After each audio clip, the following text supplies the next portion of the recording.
Run, river, run, run through the hills. Run, river, run to the sea. Run, river, run to your place beneath the sun. Run, river, run over me. Run through the land, you run through my soul.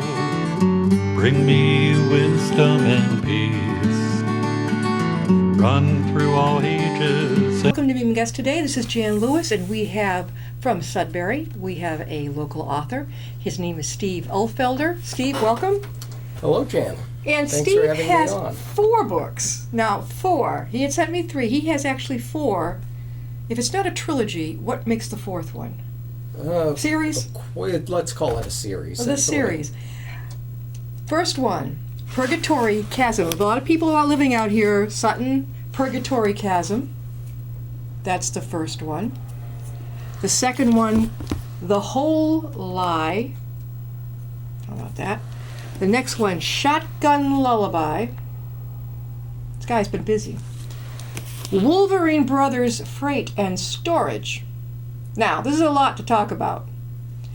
I want to make sure I've got this all right here. All right. Okay.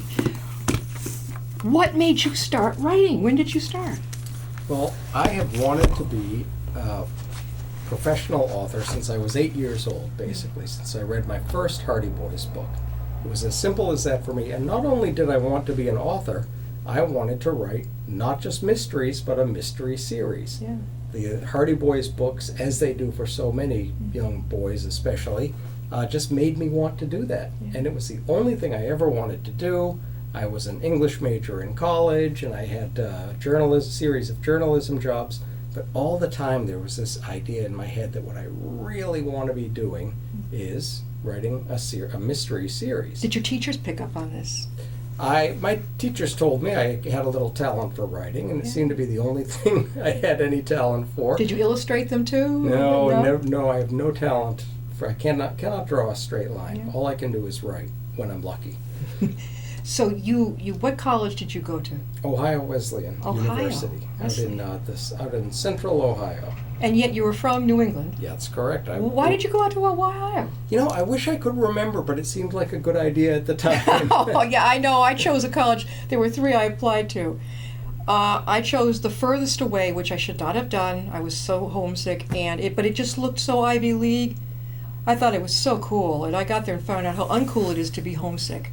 I knew nobody there. I think being far away from home was an important part of it for me, too. You because liked I it. grew up in Massachusetts. You wanted to be far away. Yes, I did. I fell in love with the demeanor, not because of the distance, Uh-huh. which caught up with me. Mm-hmm. Yeah. No. So you majored in English? Yes. English. With And a creative writing concentration, I suppose. And then I started working in computer journalism.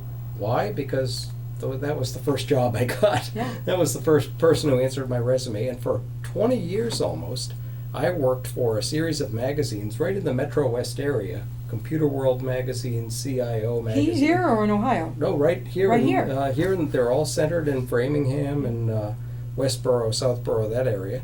And that was very fulfilling, but I had this nagging idea that I wanted to write the mystery novels. Yeah. Along about 2006, I said to my then wife, I've got an idea. Why don't I give up this satisfying journalism career, spend half of my time building race cars, and the other half of my time learning to write mystery novels. And her response? Her response was, Yeah. she said, is there a paycheck in here I somewhere? know. I said, well, I'm an incurable optimist. I said, that will work itself out. Uh-huh. And lo and behold, the race car company, which is right in Mendon, called Flat Out Motorsports, is still going strong. I was just there before I came here. Is that off Route 140? Yes. It's I've right, passed that. It's absolutely right on Route 40 near Bellingham Center, Yeah. basically. And I took a night class in how to write a novel, because even though I was an English major in college, there was an awful lot I didn't know about how to write an entire novel. And I wrote a mystery novel, and lo and behold, that novel was not quite good enough to get published, but it was good enough to land me a literary agent. And she has been in my corner ever since. Now we're in the year 2007. Yeah. And so I wrote this mystery novel with this character that I'll explain in a moment. Yeah. And the book didn't get published. And I'm a little bit stubborn, so I said, should I write a book with the same character? But didn't you want to self-publish? A lot of authors are doing that. That is very popular these days. Yeah. Back then, very few authors were doing it, and I did not want to go that route. I wanted to try to see if I could get a traditional publisher. I wrote a second novel with the exact same lead character and all this supporting characters, and that one did not get published either. But what was happening was I was getting a little bit better at writing these Your things momentum was as coming. I went along. Yeah. Because writing novels, like as with anything else, you simply get better at it as you do it. I wrote a third novel with the same character, which people thought I was crazy for doing that. They said, maybe this character isn't working. Right. Maybe you should try something else. I said, no, I believe in this character and this setup that I've got going, and I'm going to try it again, one more time. And I wrote that novel. My agent read it overnight, and she called me the next morning and said, I'm going to sell this novel. You finally... She got it. Was it one of these? It was Purgatory Okay, Chasm. so Purgatory Chasm. This was the first one that made the hit parade. That is the first Conway Sachs novel that was published, although in my mind it will always feel like the third Conway Sachs novel. Okay, can you briefly tell us we're going to go through each book, what it was Sure. about? That book, okay, I should start out by telling you a little bit about Conway Sachs, the Okay. character, Yep. and what these books hinge on. I think what you might call the hook of the series. Conway Sachs, the two things you need to know about him are that he's a washed-up NASCAR driver who looked like he was going to be a big star but then drank himself out of a job, basically, and that, not coincidentally, he's a recovering alcoholic. And the way the books work is that Conway is part of a very tight-knit AA group that is based right in Framingham. These books are set in Metro West, and a lot of readers find that very interesting. So he's part of this tight-knit Framingham AA group, and essentially what he does is he solves mysteries for his fellow Alcoholics Anonymous friends. And in that first book, let me think if I can remember now. Keep in mind that I wrote this a long time ago. Let's see. I know he has a friend from his AA group whose car is being essentially held for ransom by a crooked repair shop. And when Conway starts to look into what's going on here, he starts to peel back layers and layers, somebody gets murdered. I won't give away who, but somebody that we meet early on gets murdered, and Conway makes it his business to solve the case. And Now, one thing a lot of people ask me, and some people aren't sure whether I want to talk about this, but I want to tell you this is absolutely fine for me to talk about. The inspiration for all of these books is the fact that I myself am a recovering alcoholic. And I'm not sensitive about that at all. I've got a lot of sobriety, many years. It's probably the best thing I ever did in my life. And in fact, the inspiration for these books occurred, about 15 years ago, when I attended an AA meeting somewhere right in this area. I'm not kidding when I tell you it was within 10 miles of where we're sitting right now. I won't say more than that. And the meeting had this incredible joy and vibrancy and energy. And not all AA meetings have that. They're all different. But this one was so boisterous and full of happiness that I said, wow, I've never been to a meeting like this before. I wonder if you could write a series of mysteries about an AA group and solve various cases that sprang out of these characters' lives. And lo and behold, it seems to be working out pretty well. Well, look at the New York Times best-selling author. The New York Times says genuine characters and intense action, a serious crime novel with serious edge by Patrick Lee at the New York Times, best-selling author. That's pretty good. Well, thank you very much. That's really good. That Purgatory Chasm, I was very fortunate. It got me off to a great start because it was nominated for an Edgar Award, which is Yeah. the biggest award in the mystery community. Yeah. And I was very gratified by that. Now, do you ever get over to Tatnuck or Barnes and Noble and sit there and? Absolutely. All right. Tatnuck in Westboro is one of my favorite places in Me the too. world. It's a great bookstore, and I held a lot of events there. And there's a Barnes & Noble at the Blackstone Valley shops. Yes, there is. And that is so close to Purgatory Chasm itself. Yes. And so I've done lots of events there, and I sell lots and lots of Purgatory Chasms there. as Oh you yeah, might but for people watching out of state, out of the country, Purgatory Chasm is a kind of a special place in Sutton, Massachusetts, not far from here. And you know, on the sad part, we've had some deaths of people falling from the huge rocks right down, and is it tunnel, like a tunnel? I haven't gotten the guts to go into it, but is it? Oh tunnel? boy, how would I describe Purgatory Chasm? It's an actual state park, and again, many people don't realize that. Even people east of 128 often don't realize that. They've never heard of it, but Purgatory Chasm State Reservation, as you say, it's in Sutton, and it's a millions and millions of years old, and it's sort of a giant rock slide almost in a way. With all sorts of ravines and cliffs and dangerous slopes and that sort of thing. And isn't there like a chasm cave you can go into or I something? believe there is. I won't be going There into are it. all sorts of trails, some of them No. more accessible than Yeah. others. Yeah. But as you say, every year it seems one or two unfortunate hikers. Yes. We have a cave here in Upton. Did you know that? I did not know Yeah, in that. our historical society, we have a cave, a very mysterious, we're not sure. I don't know if anybody's exactly positive what it is, but it's for real. It's an Aha. ooh cave. Now, next book, The Whole Lie. Now, this one, Edgar finalist author, you got the Edgar finalist author of Purgatory Chasm. This was next in line. What was this one basically about? In that book, the second in the series, Conway again finds himself rescuing a fellow member of his AA group. And her name is Savannah Kane, and essentially she disappeared from the scene many years ago, and she was a former lover of Conway's, Yeah, I remember. which is important because Conway now has a very strong relationship with his live-in girlfriend. Mm-hmm. And Savannah comes back to Framingham and announces that a man who is running for governor of Massachusetts is her baby daddy, to put it bluntly. And once again, unsurprisingly, somebody gets murdered, and Conway has to unravel that case.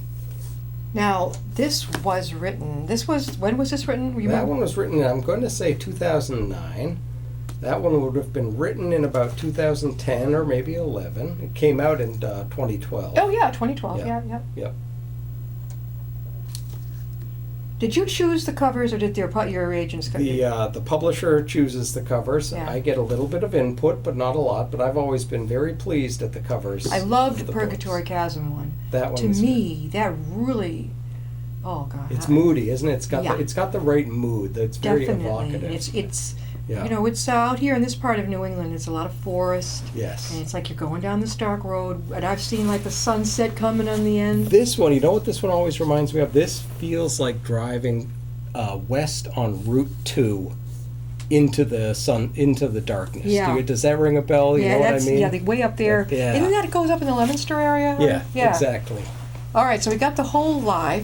And by the way, The Whole Lie, most of the books are set right in Metro West. The Whole Lie, I dipped into Boston a little more. Yeah. The Whole Lie of all my books it's got some Beacon Hill and some Cambridge, and it's a little bit more Bostonian. But at the time that I wrote these books, the great Spencer novels by the late Robert Parker. He is my favorite Of author course. of all time. And he Love was Boston. I mean, he The way he talked. He yes, was- no, yes. maybe. So I decided to set my books in a slightly different area, and I thought that worked out pretty well Yeah. because I think Metro West has a lot to offer, and there's a lot more contrast and opportunity for confrontations than many people realize. All right, now Shotgun Lullaby. This almost. I didn't get to read this. This one. What? Tell us about this one. Well, we get to the third book, Shotgun Lullaby, and in that book, Conway has adopted sort of as a virtual son a young, recovering cocaine addict who reminds him of his own son and has really taken this kid under his wing and is trying to. The kid is on the straight and narrow, and Conway's trying to help him out, and the kid gets murdered, of course. Okay. And he is the son of a very wealthy investment banker from, I believe, from somewhere in the area. It's not ringing a bell right now. I do forget the details of my own books. Yeah. And so we have plenty of suspects. We have a father and a stepmother and many enemies and drug dealers and organized criminals out in the Springfield and Chicopee areas. Brazilian-American state cop. Yep. Yes. Wonderful Brazilian-American state cop. You know, Hank Phillippe Ryan, for those of you who live here in New England, you know, she's on television.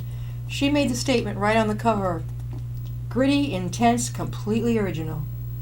How about that? That was lovely of Hank to do. Hank's a friend, and she is a fantastic writer herself. She's got a shelf full of Emmys. She's got a room full of Emmys. Yeah. She's an incredible writer. She's incredibly generous to all of us in the mystery. Is she a room. mystery writer? Is she? She absolutely Okay, is. I have not yet written her. She writes fantastic thrillers. Absolutely worth reading.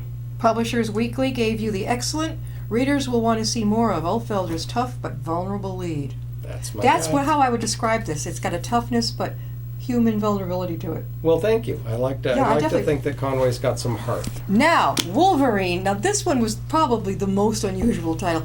Wolverine Brothers Freight and Storage. Where did this come from? Oh, boy, that title comes from the fact that there are two brothers deeply involved in this mystery, and both of them went to the University of Michigan. Yeah. And so they call themselves the Wolverine Brothers, and they own a store, one of these used storage facilities. Yeah. Now, you know, people around here might be very interested in that book because usually I write about actual towns that exist. If I'm writing about Framingham, it's Framingham.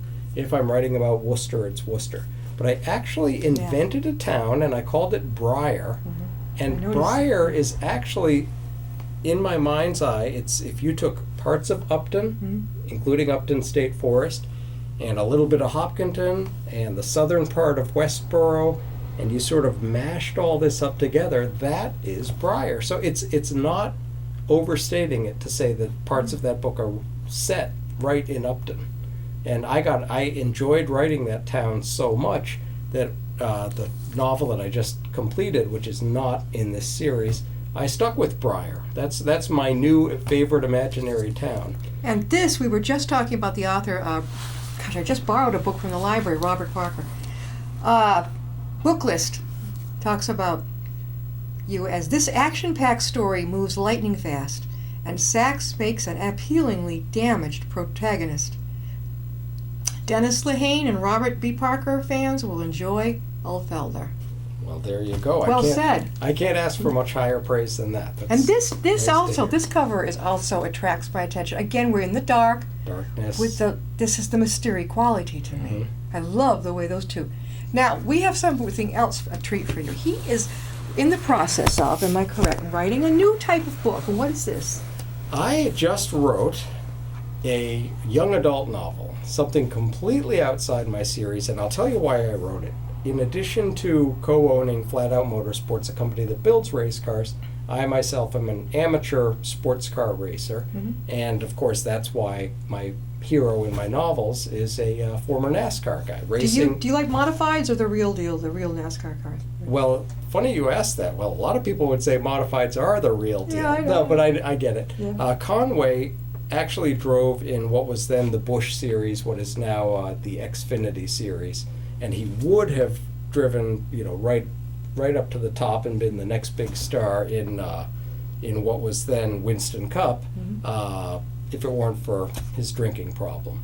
But it's funny you mention that because the young adult novel I just finished recently that is, being shown to editors right now with the hope of a sale, is about modified racing. It is. And it's about modified racing right here in New England and Metro West. Again, it's set in this imaginary town of Briar, where there is a raceway called Briar International Speedway. Well, like Framingham did. They used to have one, right? Yeah, and Westboro did, and many towns around here. But as I say, it's a young adult novel. It's for a teenage audience, and it is about a young man, sort of from the wrong side of the tracks, who has NASCAR dreams, but he doesn't have any money to pursue those dreams. Well, in the course of committing a crime, because he is from the wrong side of the tracks, in the course of trying to steal a racing engine, he comes across these creeps, these absolute jerks who are essentially abusing the racing dogs. Oh, yeah. And he rescues one of the dogs. And this makes his life very, very complicated. And this young man is then trying to prepare for and win the big race, but he's also trying to hang on to his dog and make sure these evil forces don't get rid of him or endanger the dog anymore. What's the title of it? The title that I used was Saving 3. Saving 3. 3 is actually the name of the dog. The dog is named for Dale Earnhardt Sr., Yeah. number 3, Yeah. and that's where the title Saving 3 comes from. And again, we'll see what happens with that novel. It's a pretty dramatic step to Yeah. move outside your genre. I'm known as a mystery writer. Now I've written a young adult novel, completely different market, completely different audience, completely different set of editors. So we'll see what happens with that one. But I'm proud of that. I book. mean, there's a lot of us. Actually, the Grafton Library has believe it's called a Young at Heart. Uh-huh. Those of us adults who love youth fiction, whatever, young adult fiction. And I've read quite a few. I love them. Have you ever read Being Henry David? I have not read that It's one. about a young fellow who wakes up, teenager, wakes up in a train station, doesn't know who he is, finds a copy of Thoreau's book. Huh. He says, I guess I'll use the name Henry David. And how it, and that's a young adult book, and I fell in love with it. What a terrific story. And the young adult market is so vibrant right now. I mean, because these kids, they love buying books. Their parents love buying books for them. Oh, yeah. And the stories themselves are just so outstanding. And the writing is flawless. It's, The other thing is there's a lot of fantasy way out there, I'm noticing, in the young adult genre. That I don't go for well, at all. there's something for everybody out there. Yeah. And in fact, one of the things, my Saving 3, my young adult novel, is not at all that fantasy No. Dungeons and Dragons stuff. And in fact, my character makes fun of that kind of thing sometimes. He talks about zombies and dragons and this and that. Because I think I would call mine very gritty, almost young adult noir. or Very down to hard-boiled. earth. It's Down to the earth. same Conway Sachs feeling, down to earth and, Dunkin' Donuts, Is this going to be, do you think this will be a series? If anybody is willing to pay me to make it a series, I will happily make All right, it well, a series. let's say this thing takes off. And- Well, boy, wouldn't that be something? all right, so would you be inspired, like, I'm going to go for this and make this a series? I like this character a lot. He's a high school, he's approaching his senior year in high school, and his name is Dustin Crane, and he's a talented race driver, and I would love to build a series around him And with your background. with the racing background. Yeah, sure. that's... How long have you had the store over in Bellingham? At least, gosh, you know what? Flat Out Motorsports is 20 years old at this point. Wow. We've been in business for a long time. We build race cars, we sell them, we rent them to people, we transport them all over the country and Canada, and that's been a very interesting. I won't call it a career, but it's been a very interesting business to be a part of. Were you the CEO, the founder of it? I am one of the founders. I'm not the CEO. We have a president named Nick Leveroni who runs the whole operation, and I'm just a minion. I meet a lot of, I would call it our older senior citizens who, their forefathers maybe started a business when they came over, they migrated here. Mhm. And then the family, as the next generations come up, have taken over and continued as a success. Sure. Well, that could happen. We've all got children. How old are your kids? My kids are 20 and 18. Ah, I've got 23. I've got one who's about to go to Framingham State Yep. and one who's at college in Vermont. So, Oh, UVM? no, actually Champlain, right in Burlington. Okay. I went, do you know where Plymouth State is in New Hampshire? Sure, Yep, sure. that's where I went. Oh. But when you went to college, you you knew what you wanted to do. You had a pretty good idea what you were really I good at. did, because there was only one thing that I was good at. Right. You were going to. Are you the Yeah. only child in your family? No, I have 2 sisters and 1 brother. Were you the older one? I was the middle child, sort of. The mediator. Well, yes, the mediator.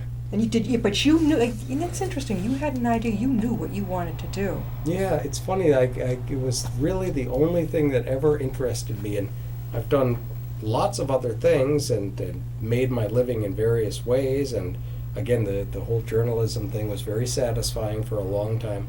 But I always knew that what I ought to be doing was writing mystery novels. Do you do it at night? What's your best time of the day to be doing all this? I am a morning worker. Morning? All of my energy is focused in the morning. Like, what are we talking, 6 a.m.? Well, I tend to get up, often the dog wakes me up at 6:30. And what I like to be doing ideally is working by 8 o'clock a.m. And what I have a word count goal. I tell myself I need to write 1,500 words every day. You're tough on yourself. Which is about 6 pages. Yeah, People like to translate that to pages. Well, if you want to write a book every year and have time to edit it and rewrite it and work with it, 6 pages a day is a pretty good pace. And I sit in that chair at 8 a.m. and I don't get out of it until I'm done with my. That's it. You work right from 1,500. home. Yep, And I that's work on the sofa at home, and when I finish that 1,500 words, I go like this, and I'm just wiped out creatively for Yeah. the day. But then I still do freelance writing and other things to pay the bills, and so I take a little break, have a little lunch, and then I do the real work of the day. We're talking with Steve Ulfelder, and it's been wonderful having you on here. I love it. I love our local authors. Steve, how can people get a hold of you if they'd like to have your books? My website is the place to start. That's www.ulfelder.com. I spell that ULFELDER.com again. And also, people can find, the books are available everywhere. They're available at Tatnuck, at your local booksellers. Any Barnes & Noble can order them if they don't have them on hand. Yep. They're at Amazon and all the other online outlets. And they're also available as audiobooks from audible.com. Really? And I know that's extremely popular with people with long commutes and such. So What is it? What's the thing? The eye thing? The little machine, you hit it and you keep reading it. What is that again? For the Kindle? Do you do the Kindle? Yes, I love good old-fashioned paper books. Yeah, see, that's what I my like. I want to favorite. smell it, hold it, Yeah, everything. I do too. I'm with you. But, more and more people are doing all their reading on Kindles. And I'll tell you what I do like about that. If you can do it with the lights turned out at night in bed. Oh. So if you're married or if you share a bed with somebody, that's a good way that can really sort of, I call it the marriage saver. One person can be reading on the Kindle without keeping a light on and keeping the other one awake. I never even knew that. Uh-huh. I see it there and I avoid it like the plague. You go into Barnes & Noble, oh, look what we're selling. I'm like, nope. And I go all the way around it. Well, Thank you so much for being on. Now, when do you think your new one will be done, your book? well, I'm just started writing a brand new book, so that one is a year away. And who knows with this young adult novel, that all depends on which wise publisher decides to publish that Well, one. keep me posted. We'll have you on again.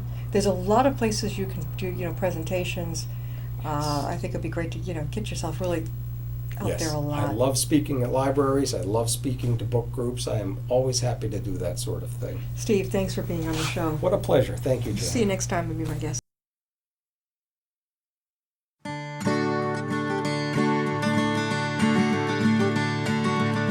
Run, river, run, run through the hills. Run, river, run to the sea. Run, river, run to your place beneath the sun. Run, river.